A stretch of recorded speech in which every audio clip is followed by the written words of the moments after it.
Hello students, welcome again in our physics class. In last video, I have given in lecture 3 how calculate permissible error या ये कह लीजिएगा कि अनुमेय त्रुटि, जिसको कि हमने दूसरे नाम से परमिसिबल एरर कहा था और उसको एक दूसरे नाम से कह सकते हैं अधिकतम संभव प्रतिशत त्रुटि। आज इसी टॉपिक के अंतर्गत आप जो जानकारी पढ़ेंगे वो आपकी होगी क्या, सार्थक अंक सिग्निफिकेंट फिगर।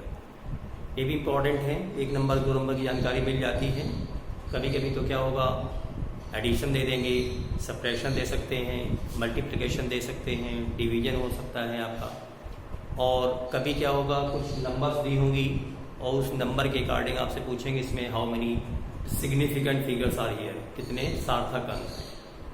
तो वास्तव में कोई भी हम जो मेजरमेंट लेते हैं, ठीक है ना, तो उस मेजरमेंट में जो यथार्थ रूप से, यानी यथार्थ मतलब शुद्ध मतलब जो अंक हमारे होंगे वही जो माप को सही बताते हैं कि नहीं यहाँ तक सही है, वो अंक जो हमारे होते हैं वो कहलाते हैं सार्थक अंक। यानी कि किसी माप के यथार्थतापूर्वक ज्ञात अंक, यानी शुद्धतापूर्वक जो ज्ञात, जिससे द्वारा हम माप को डिसाइड कर सकें नहीं हाँ इतनी माप होगी, वो अंक कहलाते हैं। और जो मेजरमेंट होता है उस मेजरमेंट में जो अंतिम अंक हमारा होता है वो भी हमारा अंक जो होता है काउंट होता है सार्थक अंक में, और उस अंक बोलते हैं हम लोग डब्ड अंक, या इसको बोल सकते हैं संदिग्ध अंक। ठीक है ना। जैसे कि सपोज करो कि आप ये स्केल आप लेते हो, स्केल यूज करते हैं सभी लोग, और उस स्केल में यहाँ पर 0 पॉइंट हो गया, 1 2 3 4, this 1 and this is 1 and this is 2 in this way। अगर हम आपसे कहते हैं इस मेजरमेंट में 1.4 मेजर करिएगा, ठीक है ना, तो 1.4 जब मेजर करेंगे तो एक तो यथार्थ अंक हो गया, तो डिसाइड हो चुका है। यहाँ पे जो 4 है यही हमारा क्या हुआ, डाउटफुल अंक होगा, जिसको हम लोग बोल रहे हैं संदिग्ध अंक। इसलिए क्योंकि जब आप 4 कहेंगे तो वो आपकी रीडिंग होगी, वो 1.5 भी हो सकती है और 1.3 भी हो सकती है, यानी डाउट है, यानी एक्यूरेसी नहीं उसमें, यानी कि उसमें उसी अंक में क्या है, डाउट है। ठीक है ना। तो जो हमारे शुद्ध अंक है वो और जो पहला डाउटफुल अंक जो हमारा होगा, उन दोनों सभी को मिला करके हम लोग बोलते हैं क्या, उनको सार्थक अंक बोलते हैं। इनके द्वारा हम मेजरमेंट को एक्यूरेट तक ले जाते हैं, यानी कि बताएंगे कि ये मेजरमेंट हमारा ठीक है, मतलब यहाँ तक मेजरमेंट हमारा सही होगा। ठीक है ना। इसी प्रकार जैसे मान लिया हमने दे दिया 3.54 दे दिया, मान लिया हमने ये मेजरमेंट ले लिया। मान लिया सपोज करो वर्नियर कैलिपर से आप डायमीटर निकाल लो किसी का, तो मान लिया डायमीटर ये है आपका, तो इसमें से ये जो हमारा अंतिम अंक है हमारा 4 जो है यही हमारा क्या होगा, संदिग्ध अंक कहलाता है, संदिग्ध अंक। ठीक है ना। इससे डाउट डिजिट बोलते हैं, क्लियर। क्योंकि आप जब रीडिंग मेजरमेंट करोगे तो आपकी जो रीडिंग हमारी वो 3.53 भी हो सकती थी और 3.54 भी हो सकती थी। तो ये आपके यथार्थ अंक हो गए और ये हमारा संदिग्ध अंक हो गया। तो कुल जो मिलाकर के अंक हुए वो कितने हो गए आपके, 3। तो इस संख्या यानी कि इस माप में जो हमारे सार्थक अंक हमारे हैं सिग्निफिकेंट फिगर, इस माप में वो कितने हैं, 3। इस माप में जो सार्थक अंक है वो कितने हैं, 2। ठीक है ना। एक माप आपने 3.54 ली है और दूसरी माप अगर हमने 35.4 ली है, ठीक है ना, तो इन दोनों मेजरमेंट तो अलग है, मगर जो सार्थक अंकों की संख्या होगी वो 3 ही होगी। इसका मतलब ये हुआ कि सार्थक अंक ज्ञात करने में जो दशमलव की स्थिति है वो कोई प्रभाव नहीं डालती है। ठीक है ना। सार्थक अंकों की गणना में दशमलव की स्थिति कोई प्रभाव नहीं डालेगी। इसी प्रकार से अगर मान लेते हैं कोई मेजरमेंट 3.454 × 10⁻³ लिखा हुआ है और ये मान लिया हमें 35.4 लिख दिया है, × 10⁻³ लिख दिया है, या 0.354 लिख दिया है, 10 की पावर 3 लिख दिया है। तो इन सभी मेजरमेंट में जो 10 की पावर का मल्टीप्लिकेशन है वो भी यहाँ पे कॉन्सिडरेशन में नहीं रखा जाता है, इसको अच्छे से ध्यान रखिएगा। तो इसमें जो सार्थक अंक सभी में, इसमें भी 3 है, इसमें भी 3 है, इसमें भी 3 है, ठीक है ना, ये ध्यान रखना है आपको। जो मेजरमेंट हमारा होता है, जो भी माप हम करते हैं, वास्तव में किसी भी माप में सार्थक अंकों की संख्या जितनी ज्यादा होगी, सार्थक अंकों की संख्या जितनी ज्यादा होगी, तो पहली बात हमने आपको जो बताई है वो ये है कि दशमलव स्थिति का कोई प्रभाव नहीं पड़ता है, दशमलव स्थिति का कोई प्रभाव नहीं पड़ता।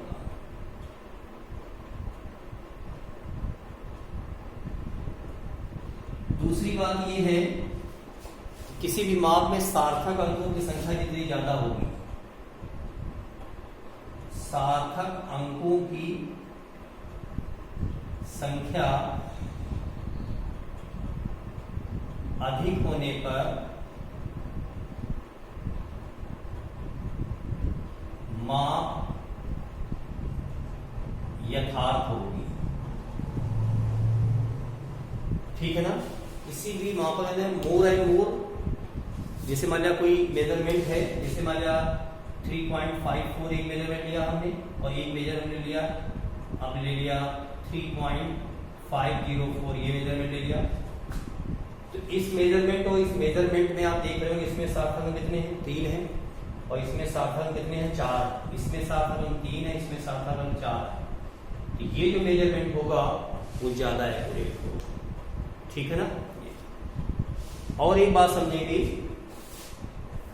कि जो सार्थक अंक हमारे होंगे उनमें से अगर दशमलव से पहले अगर कोई शून्य संख्या है और उसके जस्ट बाद शून्य अगर आया है और उसके बाद फिर अशून्य अंक है 354 लिख दिया गया, मान लिया दशमलव के पहले शून्य है और उसके तुरंत बाद अगर शून्य है और उसके बाद अशून्य अंक दिए हुए हैं, तो दशमलव के बाद जो शून्य हमारा होता है वो कॉन्सिडरेशन में नहीं होगा, यानी कि उसको हम सार्थक अंकों की गणना में नहीं लेंगे। तो इसमें सार्थक अंक कितने होंगे आपके, 4 होंगे। अगर यहीं पे दशमलव के पहले अशून्य अंक है, जैसे मान लिया 1.0354 ले लिया हमने, ठीक है ना, ये हमारा शून्य और ये हमारा क्या अशून्य अंक है, तो इस केस में सार्थक अंकों की संख्या इसमें क्या होगी, 5 होगी, यानी बीच वाला 0 दशमलव के बाद जो 0 है वो काउंट होगा, ठीक है ना। अगर कोई संख्या दी है, ठीक है ना, जैसे मान लिया हमने 2 ये हमारा दिया हमने और ये 0 0 लिख दिया हमने दशमलव में, तो ये अशून्य अंक है और अशून्य के बाद भले ही ये 2 0 लिखे हुए हैं तो ये 2 0 काउंट होंगे, यानी कि इसमें सार्थक अंक कितने होंगे, 3 होंगे, ठीक है ना।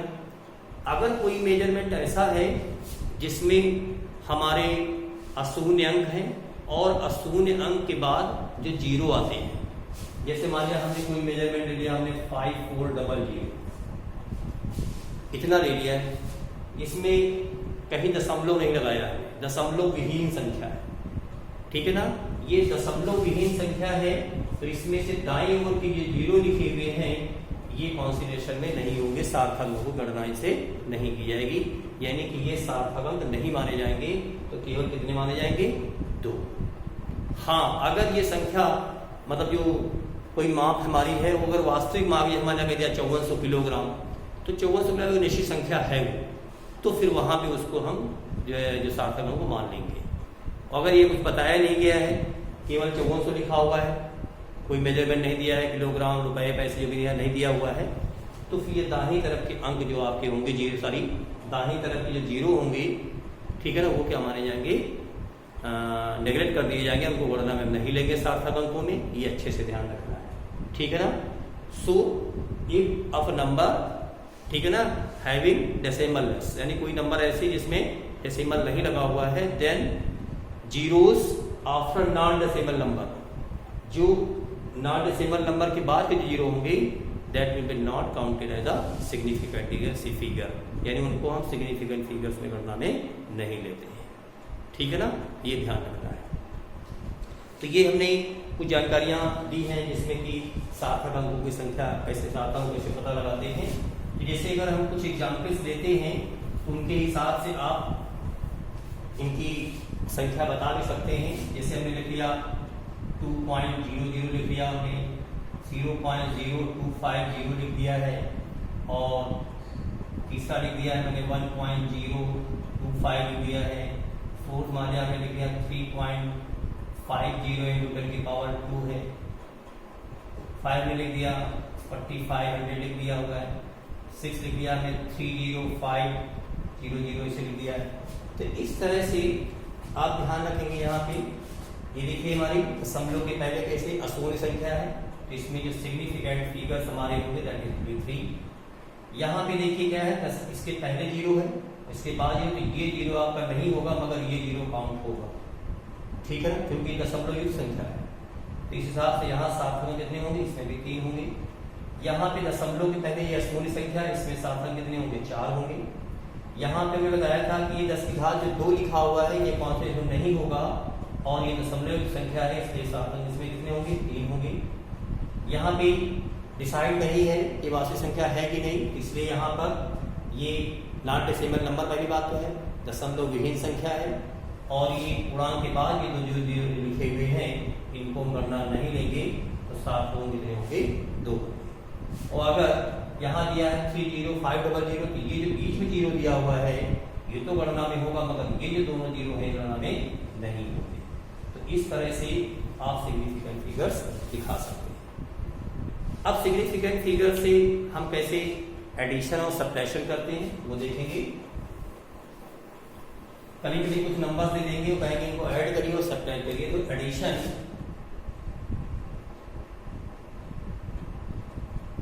एंड सब्ट्रैक्शन मतलब जोड़ और घटाना समझना है। जैसे मान लिया हमने एक नंबर ले लिया 2.7 ले लिया, ये हमारे ए नंबर है। बी नंबर ले लिया हमने 0.355 ले लिया हमने। सी नंबर ले लिया हमारे हमने 15.27 ऐसे ले लिया मैंने, और कह दिया इसको ऐड करना है, ठीक है ना। इसको ऐड करने में सिंपली जैसे ऐड करते हैं वैसे ही ऐड करेंगे 2.7, फिर उसके बाद है आपका 0.355, फिर उसके बाद है 15.27। तो जैसे आप ऐड करते हैं वैसे ऐड करेंगे, ये आपका 5 हो जाएगा, 5 7 12 हो जाएगा, 8 3 11 2 13 हो जाएगा, 5 2 7 8 हो जाएगा, और ये 1। अब ये रिजल्ट तो आप ये रिजल्ट नहीं लिखेंगे, एडिशन इन सबका ये हुआ मगर ये रिजल्ट नहीं लिखेंगे।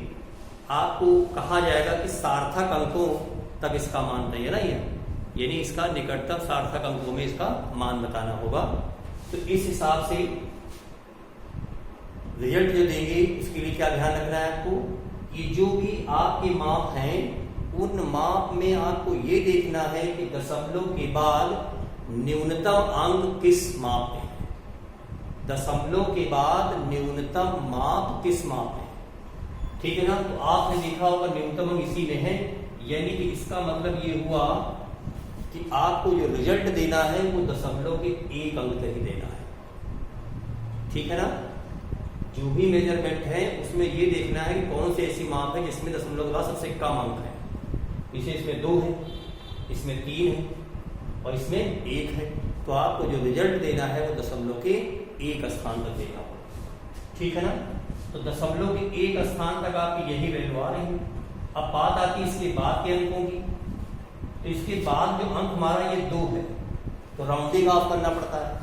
तो ये जो 2 संख्या दे रखी है वो हमारी 5 से कम है, ये 2 जो नंबर है ये 5 से क्या है, कम है, इसलिए इस अंक में कोई परिवर्तन नहीं होगा।